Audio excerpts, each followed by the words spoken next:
اعوذ باللہ من الشیطان الرجیم بسم اللہ الرحمن الرحیم۔ السلام علیکم ورحمۃ اللہ وبرکاتہ۔ امید کرتا ہوں آپ سب خیریت سے ہوں گے۔ آج ہم آپ کے لیے بہت ہی پیاری حدیث لے کر آئے ہیں جس کا موضوع ہے روزانہ 10 لاکھ کی دوزخ سے رہائی۔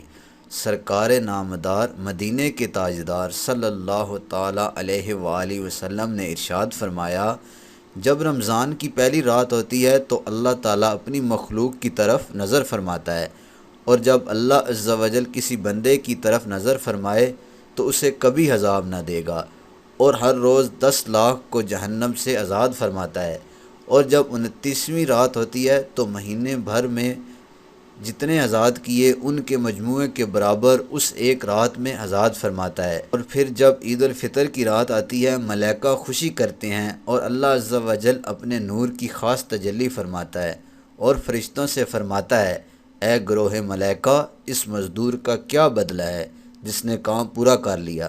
فرشتے عرض کرتے ہیں، اس کو پورا اجر دیا جائے۔ اللہ تعالیٰ فرماتا ہے، میں تمہیں گواہ کرتا ہوں کہ میں نے ان سب کو بخش دیا۔ سبحان اللہ، ماشاء اللہ، کیا بات ہے۔ امید کرتا ہوں آپ سب کو ہماری ویڈیو پسند آئی ہوگی، اور جاتے جاتے چینل کو سبسکرائب کر دیں تاکہ ایسی اچھی اور پیاری ویڈیوز آپ تک بآسانی پہنچتی رہیں۔ اپنا خیال رکھیے گا۔ اللہ حافظ۔